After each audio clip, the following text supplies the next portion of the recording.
أعوذ بالله من الشيطان اللعين الرجيم بسم الله الرحمن الرحيم الحمد لله الملك الحق المبين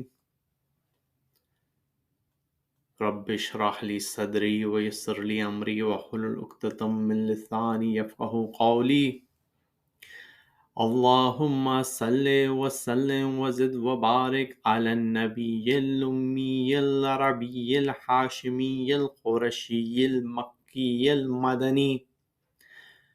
صاحب الوقار والسكينة المدفون بالمدينة العبد المؤيد ورسول المسدد المصطفى الأمجد المحمود الأحمد أبي القاسم محمد وأهل بيته الطيبين الطاهرين المعصومين المظلومين أما بعد فقد قال الله سبحانه وتعالى في كتاب محكم مبين بسم الله الرحمن الرحيم يا أيها الذين آمنوا اتقوا الله حق تقاته ولا تموتن إلا وأنتم مسلمون صلوات اللهم صل على محمد وعلى محمد۔ اللہ تعالیٰ قرآن مجید میں ارشاد فرماتا ہے کہ اے مومنو تقوی اختیار کرو جو تقوی کا حق ہے، یعنی ہر معاملے میں، ہر چیز میں، ہر افیئر میں، ہر ایکٹیویٹی میں اللہ تعالیٰ کی خواہش کو اپنے مد نظر رکھے، اللہ تعالیٰ سے خوف رکھے اس لحاظ سے کہ وہ دیکھ رہا ہے، وہ جانتا ہے، اعمال لکھے جا رہے ہیں۔ قیامت کے دن ہمارے اپنے اعضاء، ہمارے اپنے تمام اعمال کی کتاب ہر بات بتا دے گی کہ ہم نے کیا کیا ہے۔ تقوی اختیار کریں کیونکہ تقوی کے فوائد بے شمار ہیں اور بہت سے انعامات تقوی کے ساتھ ظاہر ہوتے ہیں۔ سورہ انفال میں اللہ تعالیٰ ارشاد فرماتا ہے کہ اگر تم تقوی اختیار کرو گے تو ہم تمہیں 3 چیزیں دیں گے۔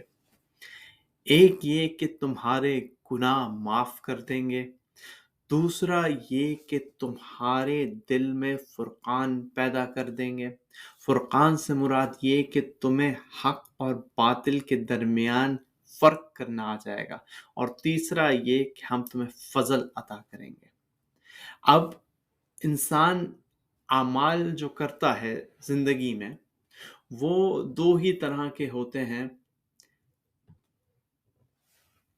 ویسے تو اگر آپ دیکھیں تو 5 طرح کے اعمال ہیں، لیکن 2 پرائمری کیٹیگریز ہیں۔ ایک ہے حلال، جائز، ثواب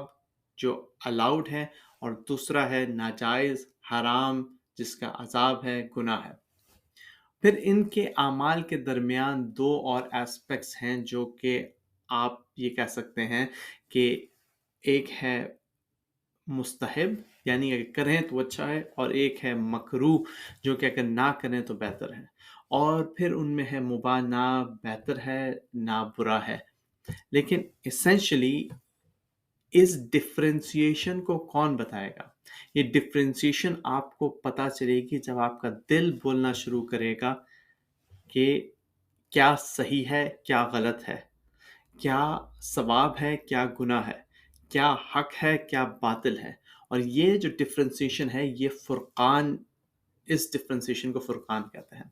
تو اللہ تعالیٰ اگر آپ تقوی اختیار کریں گے، آپ کو دل کو بتا دے گا کہ صحیح کیا ہے، غلط کیا ہے، اور آپ غلط سے بچ جائیں گے، صحیح کی طرف جانے لگیں گے، کیونکہ اللہ تعالیٰ آپ کو قوت عطا کرے گا کہ آپ صحیح کی طرف جائیں۔ اب جب آپ صحیح کی طرف جانے لگیں گے تو انسان ہے، انسان سے غلطی ہو سکتی ہے، معصوم ہے نہیں، معصوم ہے نہیں تو غلطی کی وجہ سے گناہ ہو سکتے ہیں، لیکن اللہ تعالیٰ نے کہا کہ اگر تقوی اختیار کرو گے تو گناہ محو کر دیں گے۔ یعنی کہ ایک تو پتہ چل جائے گا کہ صحیح کیا ہے، غلط کیا ہے، صحیح کی طرف جاؤ۔ اگر غلطی سے پاؤں پھسل جائے اور گناہ کبیرہ نہ کیے اور غلطی ہو جائے، گناہ ہو جائے، تو اللہ تعالیٰ معاف کر دے گا۔ اور تیسرا یہ کہ اللہ تعالیٰ اپنی طرف سے فضل عطا کرے گا۔ تو فضل آپ کے لیے اتنا امپورٹنٹ ہے زندگی میں، سب کے لیے، کیونکہ فضل کے اندر وہ تمام نعمتیں آ جاتی ہیں جو اللہ تعالیٰ عطا کرتا ہے، چاہے وہ رزق ہو، چاہے وہ دولت ہو،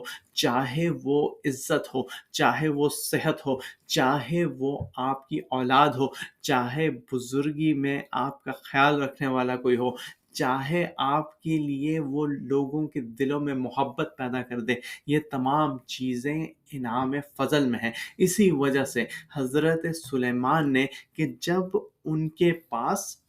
تخت بلقیس آ گیا، آصف ابن برقیہ لے آئے چشم زدن میں، تو انہوں نے کہا ھذا من فضل ربی، یہ میرے رب کا فضل ہے کہ وہ دیکھے کہ کون شکر ادا کرتا ہے اور کون نہیں کرتا۔ یعنی کہ اگر ہم تقوی اختیار کریں گے تو ہمیں یہ 3 فوائد ملیں گے۔ اگر انسان تقوی اختیار کرے تو انسان کسی بھی طریقے سے اہل البیت علیہ السلام سے دور نہیں ہو سکتا۔ کچھ لوگ کہتے ہیں کہ رسول اللہ صلی اللہ علیہ وآلہ وسلم کو ہم مانتے ہیں، اہل بیت کی ہم رسپیکٹ کرتے ہیں، اور جو صحابہ ہیں ان کو بھی ہم رسپیکٹ کرتے ہیں۔ اگر انسان کے دل میں تقوی ہے اور وہ جانتا ہے کہ حق اور باطل کہاں ہے، تو اس کے دل میں اہل بیت سے محبت اگر ہے، رسول اللہ سے محبت ہے، تو ان اصحاب سے محبت ہوگی جو اہل بیت اور رسول اللہ سے محبت کرتے ہوں گے۔ لیکن جو اصحاب اہل بیت اور رسول اللہ سے محبت نہیں کرتے، جو انہوں نے ان کی دشمنی کی، جنہوں نے ان کے اوپر ظلم کیا، جنہوں نے ان کا حق غصب کیا، چاہے وہ ثقیفہ ہو، چاہے اس کے بعد ایک خلیفہ سے دوسرے خلیفہ تک منتقل کرنا ہو، چاہے وہ دروازہ جلانا ہو بی بی سیدہ کا، چاہے حضرت محسن کا شہید کرنا ہو، چاہے اور امام علی علیہ السلام کو رسی باندھ کے قید خانے تک مسجد اور وہاں تک لانا ہو جہاں خلیفہ بیٹھا تھا، چاہے وہ امام حسن کو زہر دینا ہو، چاہے امام علی علیہ السلام کو 30 سال تک خاموشی میں رہنا ہو، چاہے امام حسین علیہ السلام کو شہید کرنا ہو، جو بھی ان معاملات میں اصحاب کی رسپیکٹ کرے گا، وہ رسول اللہ اور اہل بیت علیہ السلام کی رسپیکٹ نہیں کر سکتا، کیونکہ تقوی وہ ہے جو آپ کو حق اور باطل میں فرق بتاتا ہے، اور قرآن بھی وہی کتاب ہے جو حق اور باطل میں فرق بتاتی ہے، یہ نہیں کہتی کہ یہ بھی ٹھیک ہے وہ بھی ٹھیک ہے، سب کو لے لو۔ ایک بار صلوات پڑھ دیجئے محمد وآل محمد پر، اللہم صلی علی محمد وآل محمد۔ اور یہ تقوی کی کمی ہی تھی جس کی وجہ سے اہل بیت علیہ السلام پہ ظلم ہوئے، یہ تقوی کی کمی ہی تھی۔ اگر تقوی ہوتا تو یہ ظلم کبھی بھی اہل بیت علیہ السلام پہ نہیں ہوتے، کیونکہ اہل بیت علیہ السلام کی رسپیکٹ ہوتی، کیونکہ اہل بیت علیہ السلام کے بارے میں جو قرآن مجید میں آیات آئی ہیں ان کی رسپیکٹ ہوتی، جو اجر رسالت اللہ تعالیٰ نے کہا اس کی رسپیکٹ ہوتی، اور وہ دن نہ آتا کہ جب امام حسین علیہ السلام اپنے اعوان و انصار کے ساتھ اکیلے رہ گئے، اکیلے رہنے کے بعد بیویوں کو خدا حافظ کہہ دیا، بیویوں کو خدا حافظ کہنے کے بعد زخم پہ زخم لگنے کے ساتھ اتنے ضعیف ہو گئے کہ پشت سلجنا پہ نہیں رکھ سکے، زمین پہ آئے، اتنے تیر تھے